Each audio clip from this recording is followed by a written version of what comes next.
وہ ہم ہونے نہیں دیں گے. یاد رکھیں خان صاحب نے کہا تھا یہ ڈفرز ہیں, نہ ان کو پڑھنے لکھنے کا, سوری وہ تو آسما جہانگیر نے کہا تھا کہ یہ ڈفرز ہیں, ان کو نہ پڑھنے لکھنے کا شوق ہے, خان صاحب نے کہا تھا, اور نہ یہ آگے پڑھ لکھ سکتے ہیں. سمون بکمن عمی فہم لا یرجعون, یہ اندھے گونگے بہرے ہیں اور یہ کبھی واپس رستے پہ نہیں آئیں گے. اب total annihilation of Pakistan is on the cards, تو کیا ہم ان کو کرنے دیں گے؟ Absolutely not. جس طرح کے مکانہ کام یہ لوگ کیے جا رہے ون آفٹر دی ادر. اور یاد رکھیں یہ نشہ بڑے بڑوں کو تھا, ہٹلر کو بھی تھا, پال پاٹ کو بھی تھا, اسٹالن کو بھی تھا, فرعون کو بھی تھا. ان کے پاس اسلحہ ہے, ان کے پاس بندوقیں ہیں, طاقت ہے, تو they can destroy people and they can destroy nations. But let me tell you, I have no confidence about any other country in the world except Pakistan. We will survive all of this, we will come on top. How? I don't quite know. لیکن اتنا میں آپ کو بتا دوں کہ خان صاحب ان سب کو اپنی انگلیوں پہ ابھی بھی نہ چاہ رہے.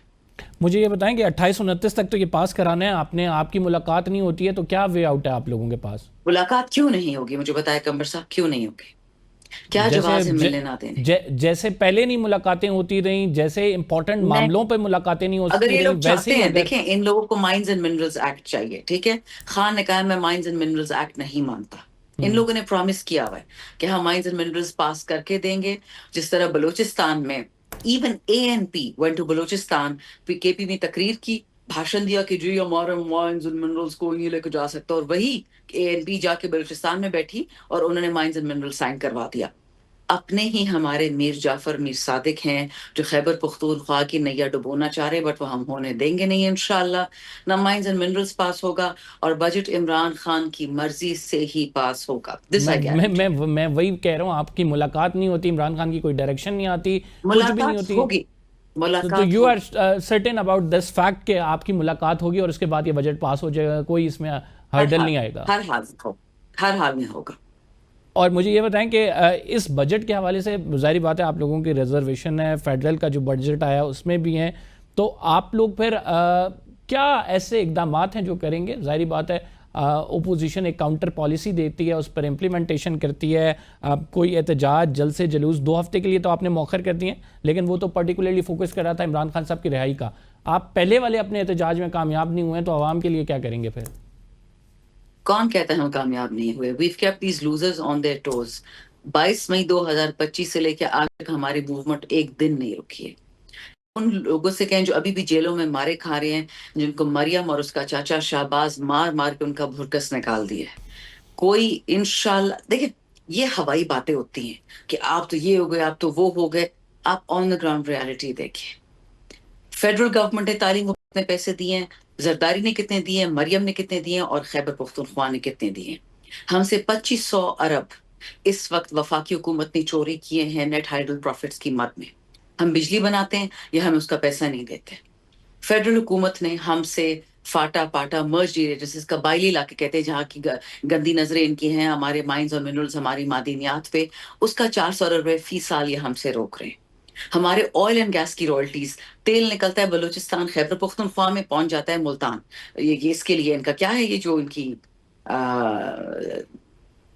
فرٹیلائزر ان کی کمپنی ان لوگوں کی, فوجی فرٹیلائزر, ان کی جتنی بڑی بڑی کمپنیاں FW NLC وہ ٹیکس نہیں دے رہی ہیں.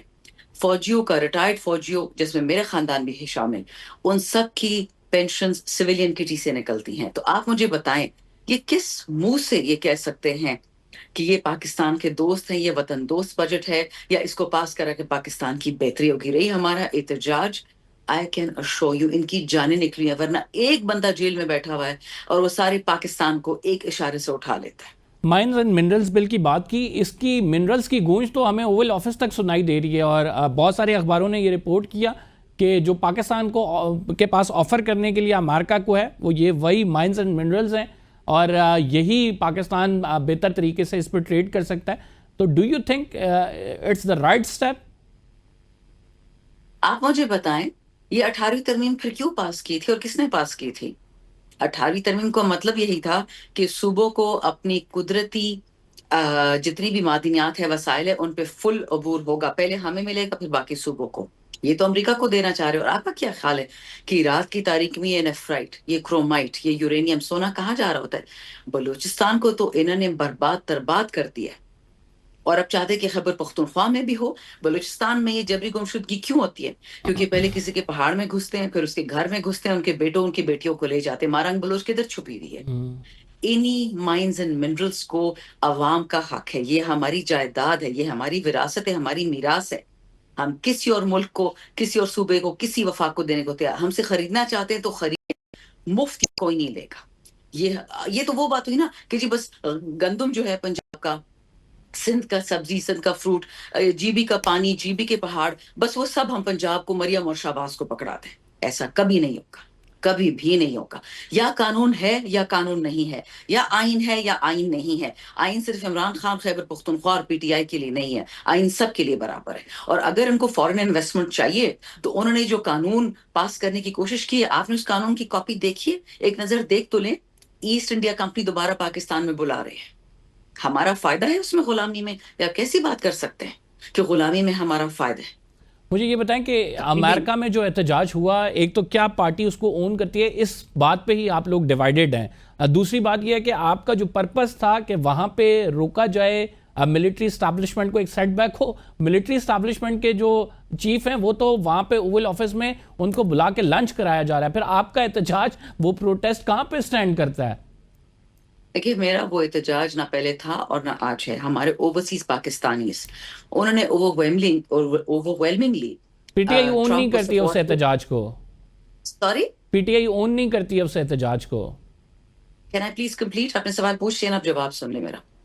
آپ کو جب یاد ہے جب الیکشن تھا ڈونلڈ ٹرمپ کا، تو یہی سوال ہم سے بار بار پوچھا جاتا تھا کہ پی ٹی آئی کا کینڈیڈیٹ ٹرمپ ہے، کیونکہ احسن اقبال نے ایک بہت ہی عجیب سی ٹویٹ کی تھی کہ مودی، ٹرمپ اور عمران خان ایک ہی ہیں.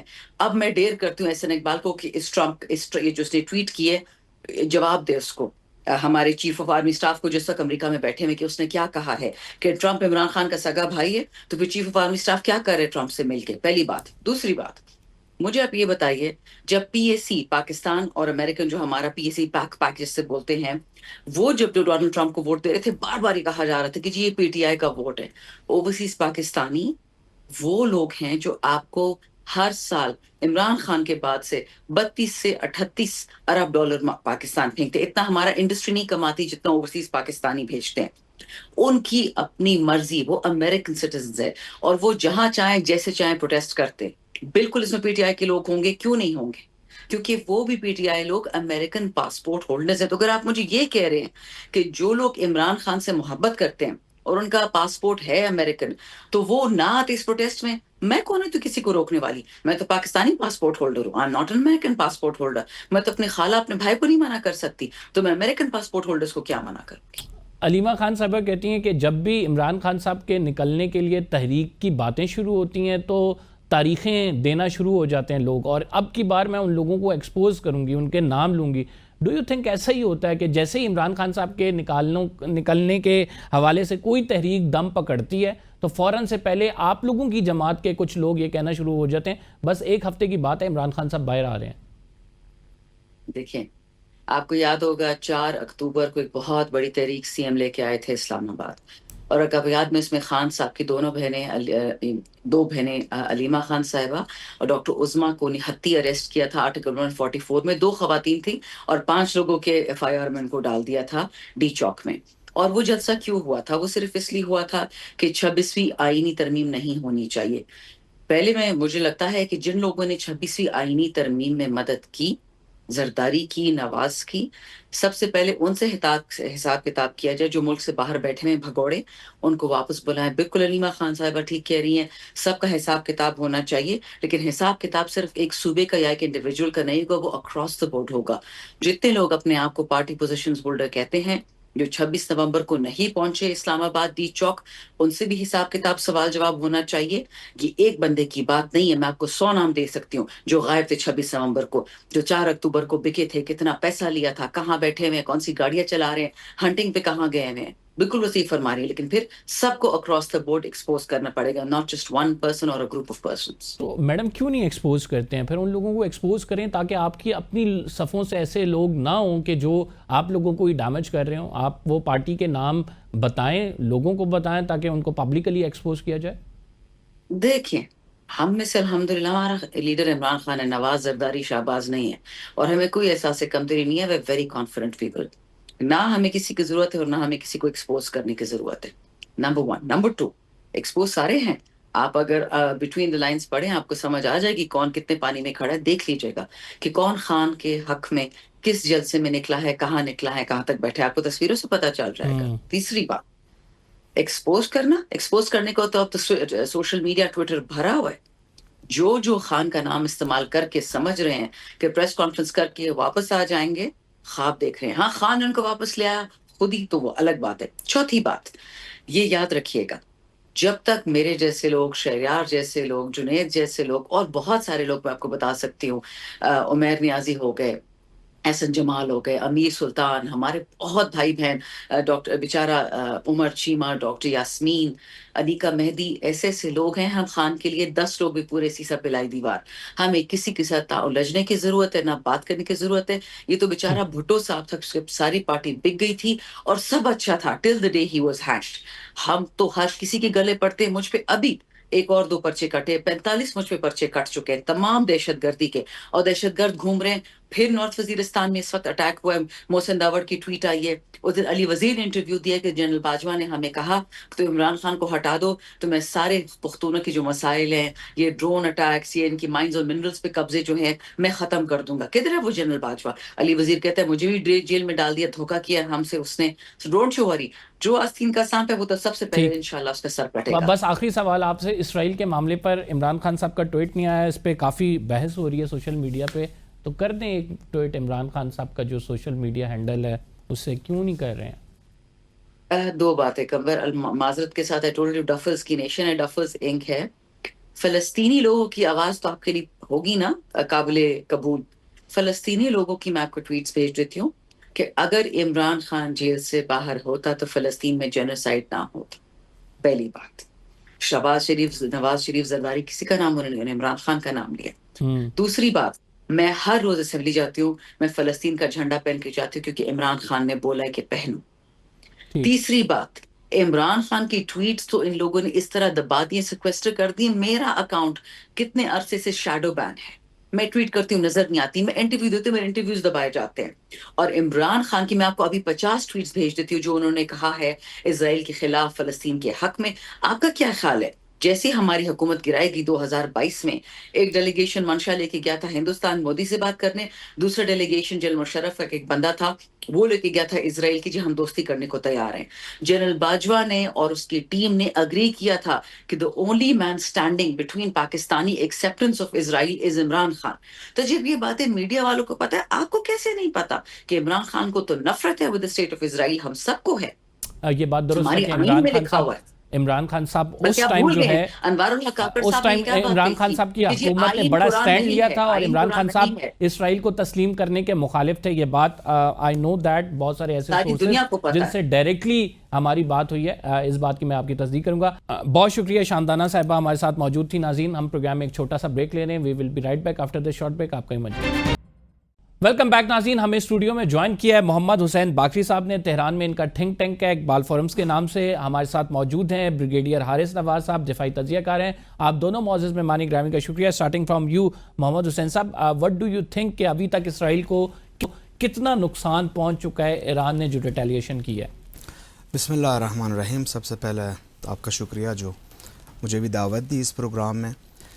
دیکھیے ہمارے پاس اسٹیٹسٹکس ہیں اور یہ اسٹیٹسٹکس اور اعداد و شمار ہم اپنے طرف سے نہیں، اسرائیلی تجزیہ نگاروں سے لیتے ہوئے آپ کو میں تھوڑی سی آپ کو بریفنگ دوں کہ ہو کیا رہا ہے اسرائیل کے اندر. آپ کو پتہ ہے ایران کا رقبہ اسرائیل سے 75 گنا زیادہ ہے اور اس کی جو آبادی ہے 10 گنا زیادہ ہے. اس جنگ میں ایلون مزراحی کے نام سے ایک تجزیہ نگار ہے جو ہبرو میں وہ ٹویٹ کرتے ہیں، ہم اس کو فالو کرتے ہیں اور اس کی چیزیں پڑھتے ہیں. ان کا لکھا ہوا میں آپ کو سناتا ہوں کہ ایرانی میزائل حملوں کے باعث اسرائیل کے معیشت کو روزانہ تقریباً $1.5 ارب کا نقصان ہو رہا ہے روزانہ. اور خدمات کا شعبہ اٹس ویری ہیوج، اور خدمات کا شعبہ جو اسرائیلی معیشت کا 2/3 حصہ بنتا ہے وہ تقریباً مفلوج ہے.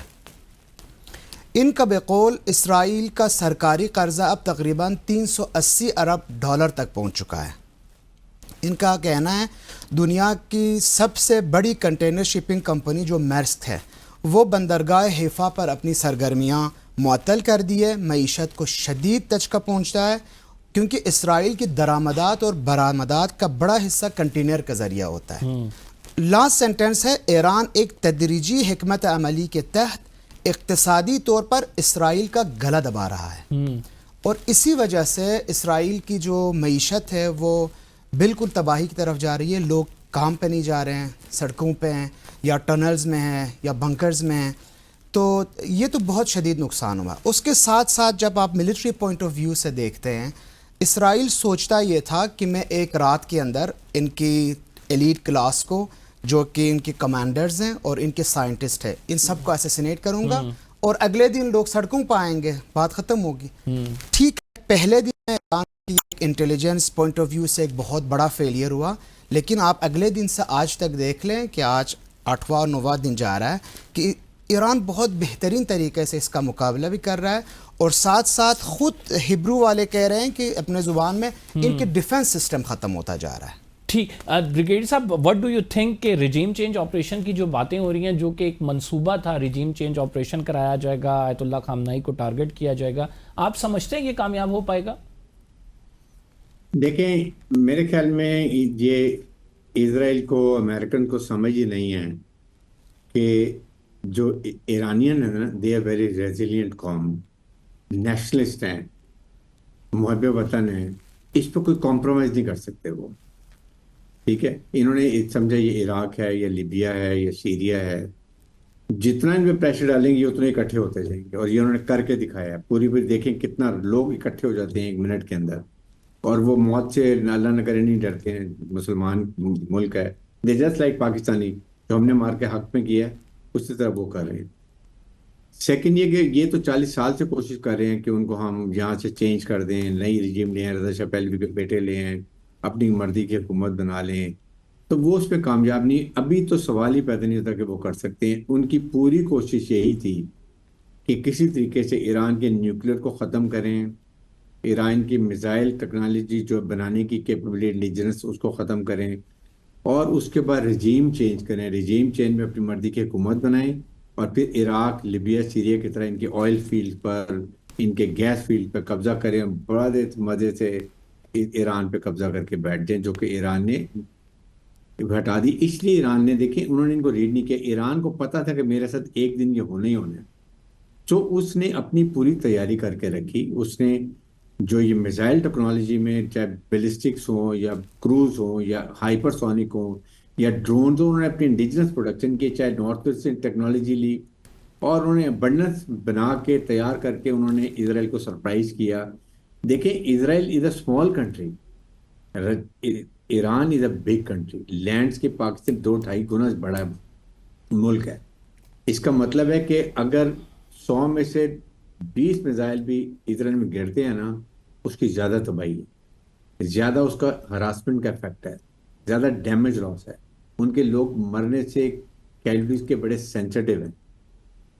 ہم ایران کے لوگ مسلمان ہیں, ان کا اپنا ایک عقیدہ ہے, اور وہ بہت بڑا ملک ہے, وہ سسٹین کر لیں گے, یہ نہیں سسٹین کر. اس لیے وہ پوری کوشش کر رہے ہیں کسی طریقے سے امریکہ کو اس وار میں گھسیٹیں تاکہ اس کو جلدی end. They can't go for prolonging وار.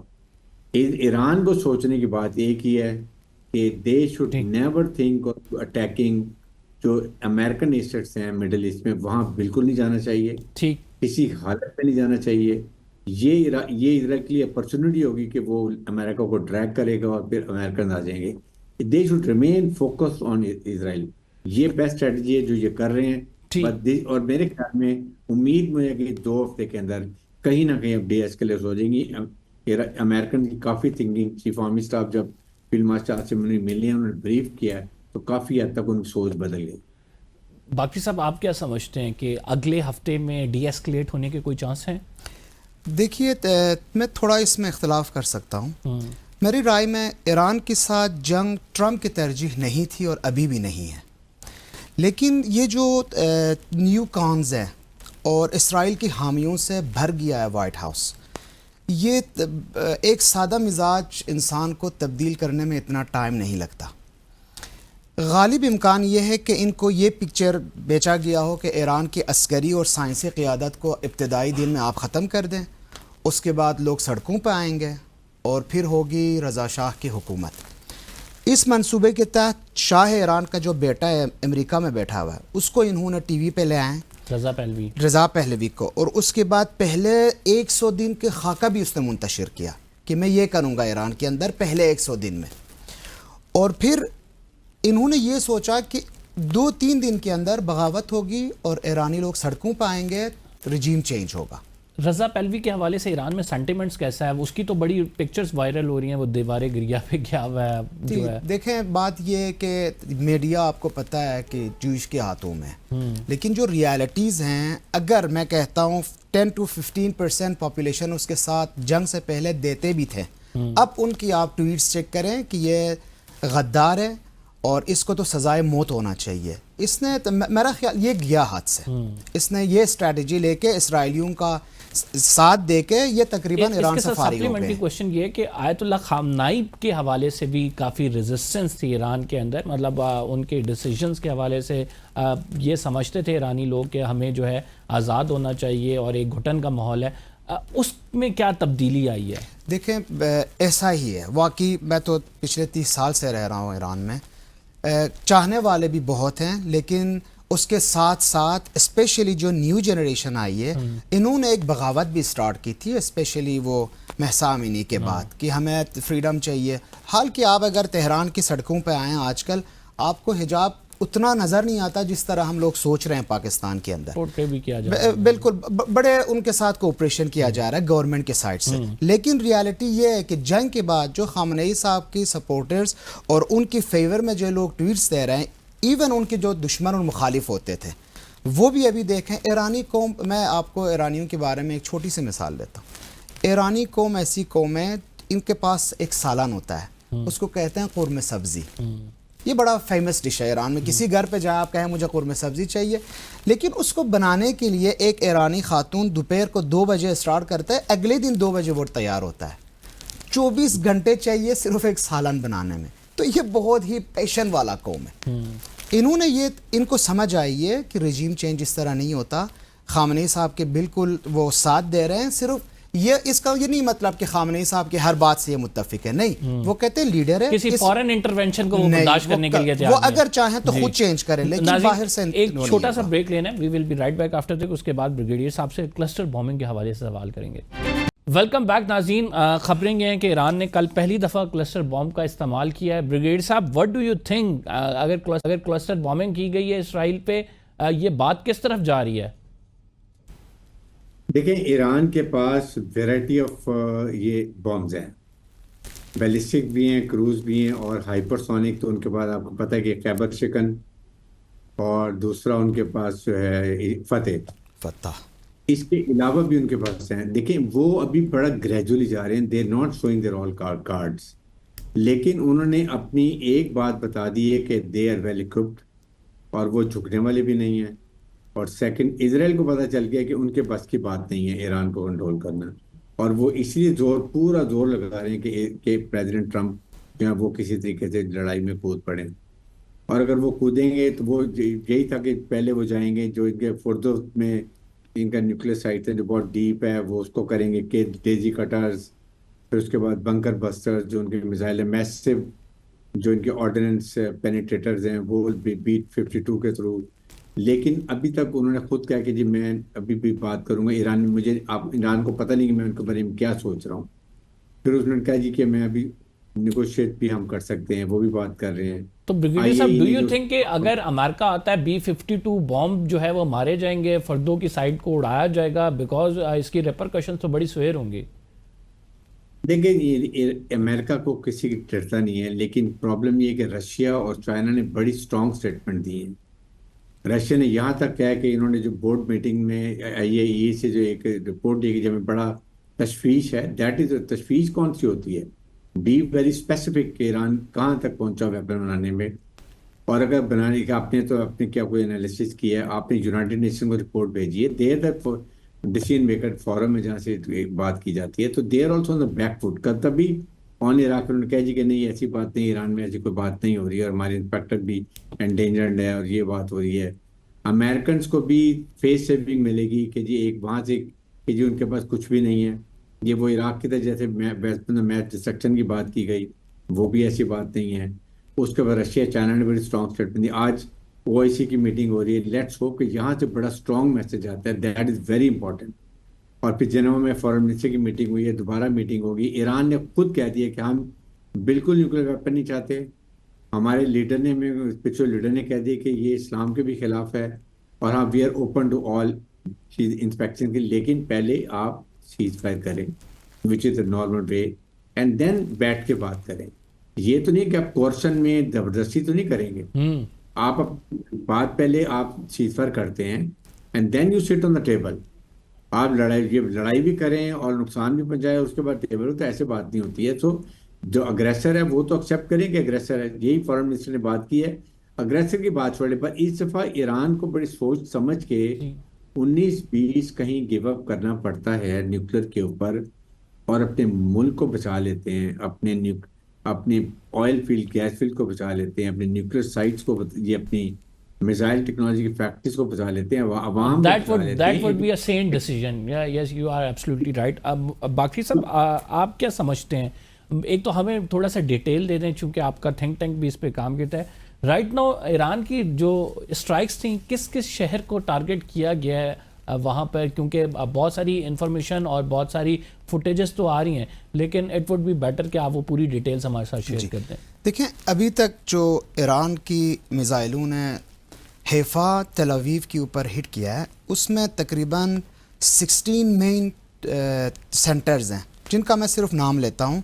اور ان میں سے موساد ہیڈ کوارٹر ہے, یونٹ 8-2000 ہے, رافائل کمپنی ہے, اسرائیل منسٹری آف وار ہے, نیوکلیئر ریسرچ سینٹر ہے, کریات گات انڈسٹریل سٹی ہے, وائز مین سائنٹیفک سینٹر ہے, حیفا پورٹ انفراسٹرکچر ہے, الجلیل بیس ہے, ٹیلنوف ایئر بیس ہے, زاناٹائم ایئر بیس ہے, اوات ایئر بیس ہے, حیفا آئل ریفائنری ہے, ہیدرا پاور اسٹیشن ہے, اور کریات بیس ہے.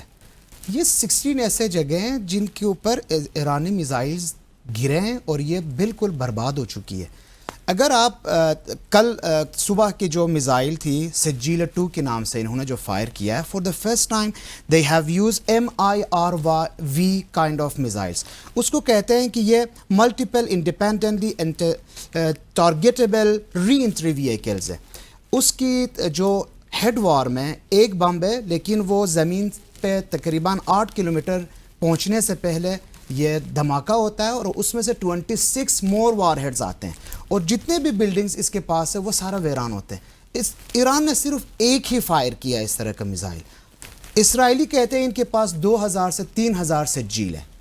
تو آپ یہ دیکھ لیں کہ یہ جو میزائل استعمال کر رہے ہیں پر ڈے 30-35 میزائل سینڈ کر رہے ہیں, یہ اکثر ان کا میزائل دوسرے اور تیسرے درجے کا میزائل ہے, اور وہ صرف اس لیے فائر کرتے ہیں تاکہ جو اسرائیل کے انٹرسیپٹرز ہیں وہ آگے ان دوسرے اور تیسرے نسل کے ساتھ انوالو ہو, اور ان کی سجیل میزائل جو لیٹسٹ ماڈل میزائل ہے وہ آ کے حیفا یا جہاں پہ ان کی پریسیجن گائیڈڈ ٹارگیٹس ہے اس کے اوپر گرے.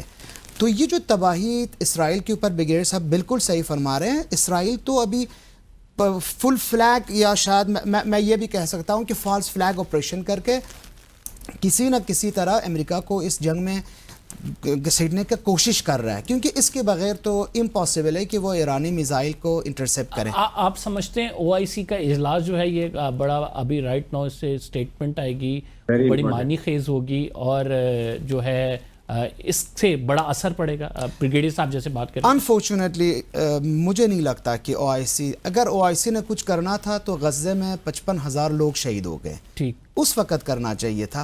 میرا نہیں خیال, جب OIC کی بہت سارے ممبران اسرائیل کے ساتھ آلریڈی کوپریشن میں ہیں, مجھے نہیں لگتا. میں بریگیڈیئر صاحب سے اس پہ, بریگیڈیئر صاحب OIC نو ڈاؤٹ کہ ایک بڑا ایسا فورم ہے جس سے ایک یونائٹڈ آپ کہہ سکتے ہیں تمام ممالک کی آواز آتی ہے, خصوصاً مسلم ممالک کی. لیکن غزہ پہ بھی جب معاملہ ہوا, اور دوسری بات یہ کہ OIC کی اسٹیٹمنٹس کی حد تک ضرور آ جاتا ہے, پریکٹیکلی اگر دیکھیں عرب ممالک کے اپنے ریلیشنز بھی ہیں اسرائیل کے ساتھ, ان کو کس طرح سر آپ دیکھتے ہیں؟ دیکھیں بات غزہ میں جب تھے نا, تو وہ بیچارے غزن مجبور پیلسٹینینز ٹھیک ہے، اللہ کے علاوہ کوئی ان کی مدد پہ نہیں تھا. ایران نے بڑی کوشش کی حزب اللہ کے تھرو، حماس کے تھرو، ہوتیز کے تھرو، جو کر سکتے تھے کیا. اور دیکھیں نا، ایران نے بھی، اسرائیل نے بڑا سوچ سمجھ کے کیا ہے. اس نے پہلے حزب اللہ کو کمزور کیا، حماس کو کمزور کیا، ہوتیز کو کمزور کیا، سیریا میں جا کے سیریا پہ قبضہ کر لیا، جہاں سے یہ ایران اپنی پراکسیز کو سپورٹ کرتے تھے، ویپن ایمونیشن کو دیتے تھے، وہاں بلاک لگا دیا. لیکن ایران کے لیے ان سب کو پتا ہے کہ اگر آج ایران جاتا ہے تو کل ان سب کی باری آنی ہے. دیٹ از وائی یہ اب کھل کے سٹیٹمنٹ دے رہے ہیں ایران کی فیور کے اندر. اور اگر آج یہ سٹیٹمنٹ سٹرونگ نہیں دیتے ہیں تو آپ میں بتاؤں ان سب کی باری آئے گی. یاد رکھیں میرے الفاظ کہ یہ پاکستان کے لیے بھی نقصان دہ ہوگا اور مڈل ایسٹ کے بھی لیے ہوگا.